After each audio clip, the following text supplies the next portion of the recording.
ऊंचे आकाश में सफेद कबूतरों की एक टोली उड़कर जा रही थी। बहुत दूर जाना था उन्हें, लंबा रास्ता था। सुबह से उड़ते उड़ते थकान होने लगी थी। सूरज तेजी से चमक रहा था। कबूतरों को भूख लगने लगी थी। तभी उन्होंने देखा कि नीचे जमीन पर चावल के बहुत से दाने पड़े थे। कबूतरों ने एक दूसरे से कहा, चलो भाई, थोड़ी देर रुककर कुछ खा लिया जाए, फिर आगे जाएंगे। एक बुजुर्ग कबूतर ने चारों ओर देखा। वहाँ दूर दूर तक कोई घर या मनुष्य दिखाई नहीं दे रहा था।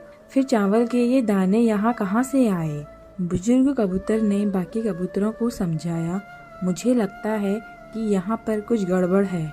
तुम लोग नीचे मत उतरो। लेकिन किसी ने भी उनकी बात नहीं सुनी। सभी कबूतर तेजी से उतरे, दाना चुगने लगे। इतने बढ़िया दाने बहुत दिनों के बाद खाने को मिले थे।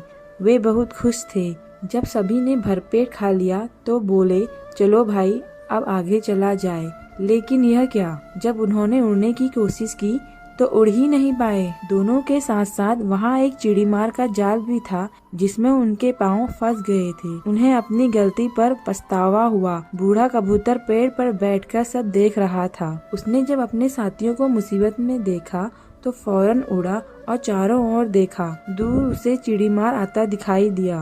वह फौरन लौटा और अपने साथियों को बताया। सब वहाँ से निकलने का उपाय सोचने लगे। तब बूढ़े कबूतर ने कहा, दोस्तों, एकता में बड़ी शक्ति होती है। सब एक साथ उड़ोगे तो जाल तुम्हें नहीं रोक पाएगा। उसने गिना, 1 2 3 उड़ो। सारे कबूतरों ने एक साथ जोर लगाया और जाल उनके साथ उड़ने लगा। जब तक चिड़ीमार वहाँ पहुँचा तब तक जाल काफी ऊपर उड़ चुका था।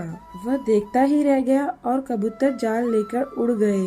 बूढ़ा कबूतर सबसे आगे उड़ रहा था। काफी देर उड़ने के बाद वे नीचे उतरे। वहाँ कबूतरों के दोस्त चूहे रहते थे। चूहों ने अपने तेज दांतों से जाल काट दिया। इस तरह बूढ़े कबूतर की समझदारी और साथ मिलकर काम करने से सभी कबूतर बच गए। दोस्तों, अगर आपको हमारी कहानी पसंद आए तो प्लीज लाइक एंड सब्सक्राइब करें।